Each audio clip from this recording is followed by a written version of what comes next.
안녕하세요. 유튜브로 주식하는 남자입니다. 지난 한 주는 5월 10일 월요일은 출발이 좋았으나 계속되는 인플레 우려, 미국 10년물 국채가 다시 1.6% 상승, 그리고 대만 증시와 미국 기술주 증시의 급락 영향으로 우리나라 증시도 많이 빠졌다가 지난 금요일에 반등하며 3153.32포인트로 장 마감하였었는데요. 시장에서 5월장을 조심하라는 얘기들과 인플레가 일시적인 우려라는 의견도 있지만 인플레에 대한 뉴스는 앞으로도 지속적으로 나오지 않을까 생각하고요. 금요일의 반등이 기술적 반등일지 조정이 끝난 건지 아직 확인이 안 되는 시점이므로 현재로서는 그 부분이 확인될 때까지는 계속해서 현금 보유량을 잘 조절하면서 매매 활동을 하는 편이 좋지 않을까 생각해 보는데요. 오늘은 은행주를 다뤄보려고 하는데요. 그 전에 몇 가지 종목들을 짚어 넘어가려고 합니다. 제가 유튜브를 처음 시작하면서 구독자분들과 함께 다루었던 종목인 S&T 모티브인데요. 현재 일봉 차트를 보면 긴 조정 기간을 끝내고 장기 이평선의 지지를 받으며 조금씩 저점을 올려주고 있는 모습 보여주고 있는데요. 지난주부터 연기금이 매집해가는 모습 확인해 볼 수 있고요. 18일장에 강한 매수세로 노란색 61선 위로 올라간 양봉을 확인해 볼 수 있겠습니다. 이건 매우 좋은 신호로 5월 말이나 6월 중에는 주가의 움직임을 좀 보여주지 않을까 생각해 보는데요. 개인적으로는 마지막으로 한 번 더 57,500원에서 59,900원 사이까지 내려와 주는 모양도 나올 수 있지 않을까 생각되고요. 주가가 우상향한다는 전제에서는 다음이 저점 매수 마지막 기회가 되지 않을까 하고 조심스럽게 생각해보니 여러분들도 잘 살펴보시면 좋을 것 같고요. 다만 57,500원 밑으로 내려간다면 또다시 주주분들을 힘들게 할 수도 있으니 57,500원을 잘 주시하면 좋을 것 같습니다. 삼성전자인데요. 제 영상을 계속 봐주신 분들은 기억하시겠지만 삼성전자에 대해 장기적으로 횡보 혹은 하락을 할 것 같다는 개인적인 의견을 계속해서 드려왔고 삼전 주주분들이 많은 만큼 어느 정도 욕먹을 것을 각오하고 조심스럽게 기관의 삼전 공매도로 주가 하락시킬 가능성도 있지 않을까에 대해 언급하며 지난 영상에서 81,000원에서만 매수를 보시고 81,000원 아래로 떨어진다면 77,300원 부근까지의 하락 가능성에 대해서도 이야기 드렸었는데요. 지난주 5월 11일, 12일 공매도 물량이 100만 주 이상 나오면서 크게 낙폭하여 5월 13일 수요일 주가가 78,400원까지 하락하였는데요. 앞서 코스피 지수를 설명할 때 말씀드렸다시피 금요일의 상승이 기술적 반등이 될지 상승 전환이 될지는 좀 더 지켜봐야 될 것 같은데요. 차트상으로 봤을 때는 지금으로선 기술적 반등으로 보는 게 맞지 않을까 조심스럽게 생각해 보고요.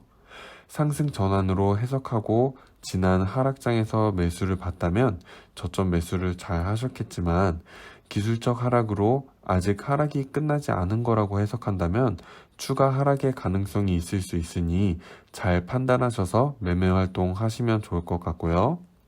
현재 공매도 잔량은 19만 정도로 지난 12일, 13일에 비하면 많이 줄어들었지만 5월 이전 공매도 잔량이 평균적으로 대략 3, 4만에 비해 아직도 많은 공매도 물량이 남아있는 것을 확인해 볼 수 있고요.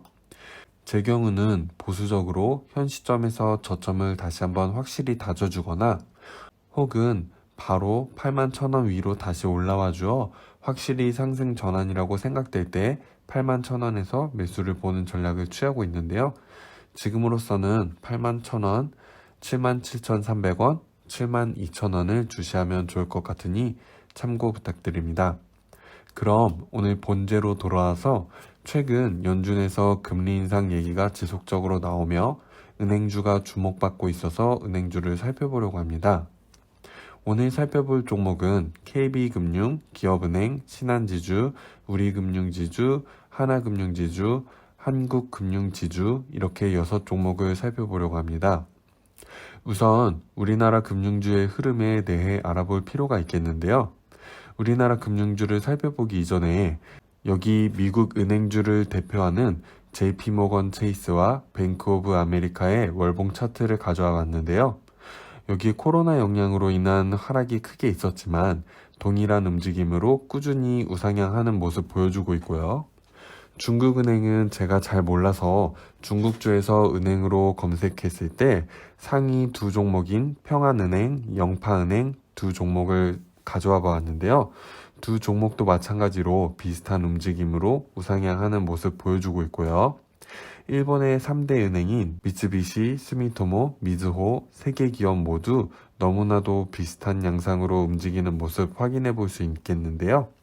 이 모습을 보아 각 국가별 은행 주가 추이는 그 나라의 금융 사정에 따라 대체적으로 비슷한 양상을 띠고 있다고 유추해 볼 수 있겠죠. 우리나라 금융주를 살펴보면요. KB금융지주는 이와 같이 2008년부터 현재까지 장기간 커다란 박스권을 형성한 모습 보여주고 있고, 기업은행 2008년부터 동기간 이런 식으로 커다란 박스권의 움직임을 보인 후 코로나 영향 이후 최근 회복해가는 모습 볼 수 있고요. 하나금융지주도 동기간 이런 식으로 큰 박스를 형성하고, 우리 금융지주는 2019년 상장하여 과거 데이터를 확인할 수 없지만 2019년부터의 움직임은 다른 은행주들과 비슷한 모습 보여주고 있고요. 한국금융지주만이 유일하게 2008년 이후 우상향해 가는 모습 볼 수 있겠는데요. 그렇다면 우리나라 금융주의 경우 대체적으로 커다란 박스권의 행보를 보여주고 있다고 볼 수 있지 않을까 생각해 볼 수 있고요. 우선은 우리가 은행주의 수익 구조를 파악해 볼 필요가 있겠는데요. 은행의 대표적인 수익 구조는 예대마진이라고 볼 수 있겠는데요. 예대마진은 은행이 내어준 대출로부터 받은 이자에서 예금에 대한 이자를 뺀 나머지가 금융기관이 갖는 주된 수익 구조가 되는데요. 그렇다면 대출받는 사람들이 증가하고 예금을 하는 사람들이 적어지면 은행으로서는 대출 이자를 많이 받는 반면 지불해야 하는 예금에 대한 이자가 줄어드니 은행으로서는 더 큰 수익을 낼 수 있겠는데요. 반대로 대출하는 사람이 적어지고 예금하는 사람이 많아진다면 어떨까요? 물론 금리를 조정하여 수익 구조에 지장이 없을 정도로 조정이 되겠지만 은행으로서는 받을 수 있는 대출 이자가 줄어든 반면 내어주어야 하는 예금 이자가 증가하게 되니 수익률이 낮아질 수 있는 부분 염두에 보면 좋을 것 같고요. 자, 그럼 굉장히 단편적인 부분이지만 코로나 이후 작년 중순부터 어떠한 이슈가 있었죠? 영끌, 비투라는 흐름이 있었는데요. 그럼 은행 및 금융기관으로부터의 대출이 많았을 거라고 볼 수 있겠고, 앞서 이야기한 것과 같이 대출이 많으니 은행은 대출이자 수익이 증대한 부분이 한몫했다고 볼 수 있지 않을까 생각해 보는데요.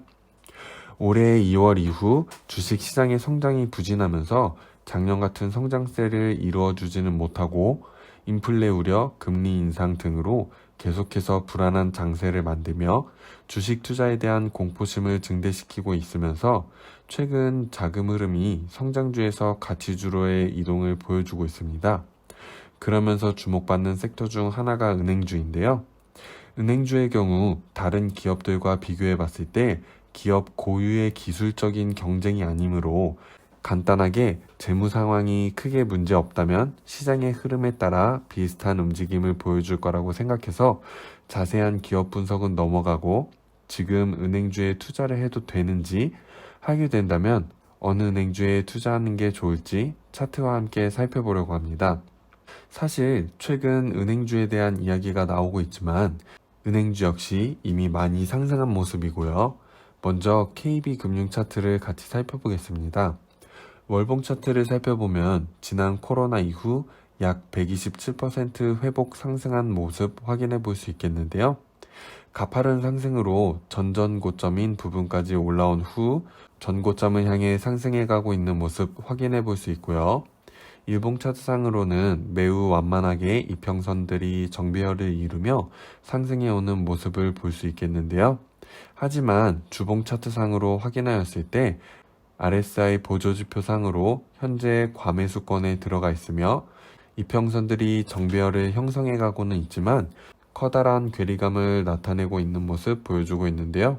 개인적으로는 KB금융의 경우 현재 이미 과거 고점 부분까지 올라온 상태이며 보조지표상으로도 과매수권이 형성되어 있고 이평선들의 괴리감이 큰 것을 보았을 때 조정이 올 수 있지 않을까 생각되는데요.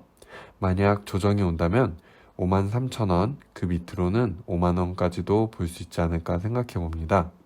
한 가지 이야기 드리자면 은행주의 경우는 실적에 크게 신경 쓰지 않으셨으면 좋겠다고 생각하고요. 앞서 말씀드린 것과 같이 은행주의 실적보다는 대한민국의 금융시장 흐름을 보시고 투자하셔야 된다고 생각됩니다. 이와 같이 동기간 우상향하는 실적과 하락하는 주가가 그걸 증명해주고 있고요. 그럼 다음 종목은 기업은행입니다. 기업은행의 경우 월봉 차트상 2008년 이후 박스권에서 하락한 이후 현재 회복하며 이전 박스권 저점 부분에 진입한 모습 확인해 볼 수 있겠고요. 주봉 차트상 현재 마찬가지로 과매수권에 들어와 있지만 초록색, 빨간색 단기 이평선이 파란색 중기 이평선을 상향으로 돌파하여 노란색 장기 이평선 위로 올라가 있는 모습 확인해 볼 수 있는데요. 일봉 차트도 살펴보면 KB금융과 마찬가지로 현재 이평선들의 괴리감, 모든 보조지표가 지금은 매수가 아니라 일부 익절해야 하는 타이밍이라고 보여주고 있고요. 개인적으로는 지금 들어가는 건 좀 아니라고 생각되고 시간은 좀 걸리겠지만 1050원 부근까지 내려온다면 그때쯤 매수를 고려해봐도 되지 않을까 생각해 봅니다. 신한지주입니다. 신한지주 월봉 차트인데요. 기업은행 차트와 비슷한 모양을 보여주고 있고요. 기업은행과 동일한 의견으로 38,000원, 그 밑으로는 35,800원 부근을 보는 게 좋지 않을까 생각됩니다. 우리금융지주입니다. 우리금융지주도 비슷하게 회복해가는 모습인데요. 하지만 일봉 차트를 살펴보면 앞서 살펴본 종목은 이제 쉬어가야 할 타이밍으로 보이는 반면 우리금융지주는 이제 본격적으로 상승 국면에 접어든 모양이지 않을까 제 개인적으로 생각해 보고요. 11,000원, 1,850원 부근, 그 밑으로는 1,400원 부근을 매수점으로 보면 좋지 않을까 생각해 봅니다. 하나금융지주입니다. 월봉 차트상으로 하나금융지주 역시 이미 전고점 가까이까지 상승해온 모습 볼 수 있고요. 차트상으로는 계속해서 상승할 것 같은 모습 보이고 있지만 지금은 약간 숨고르기를 하고 가지 않을까 생각해 보고요. 현재로서는 45,000원, 43,300원으로 보고 그 아래로 내려온다면 41,000원이 좋은 매수 자리가 되지 않을까 생각해 봅니다. 마지막으로 한국금융지주입니다. 한국금융지주는 제 친구가 이전에 보유하고 있었어서 제가 작년 8월경에 팔지 말고 56,000원, 58,000원 부근에서 추가 매수하라고 했었는데 올 1월 9일 톡한 내용이 남아있어서 공유해 봅니다. 일단은 한국금융지주도 많이 올라가 있는 상태이기 때문에 지금은 좀 쉬어가야 하지 않나 생각해 보고요. 96,000원에서 98,000원 부근까지 기다려보는 것도 좋지 않을까 생각해 봅니다. 오늘은 이렇게 은행주에 대해 살펴보았는데요. 제 개인적인 생각을 좀 정리해 보자면요. 은행주에 투자할 때는 실적보다는 금융시장의 흐름을 중요시하여 투자하시면 좋을 것 같고요. 현재 은행주들의 주가가 상당히 많이 올라와 있는 상태이니 조정을 기다리며 저점 매수를 준비하면 좋을 것 같고요. 주가는 항상 선반영 된다는 점 잊지 마시고요. 현재 은행주들을 포함한 가치주들이 주목받으며 상승해 오면서 반대로 성장주들이 하락하고 있습니다. 어차피 가치주에서 성장주로, 성장주에서 가치주로의 사이클은 돌아오니 내가 한 발 늦었다면 달리는 말에 올라타지 마시고 한 발 앞서 성장주의 다음 사이클을 기다리며 성장주 저점 매수를 보는 것도 하나의 전략이 되지 않을까 생각해 봅니다. 오늘은 이렇게 영상을 준비해 보았는데요. 유익하셨다면 구독과 좋아요 부탁드리고요. 여러분들의 생각이나 종목들도 댓글로 같이 남겨주시면 감사하겠습니다. 그럼 다음 영상에서 또 만나요. 안녕.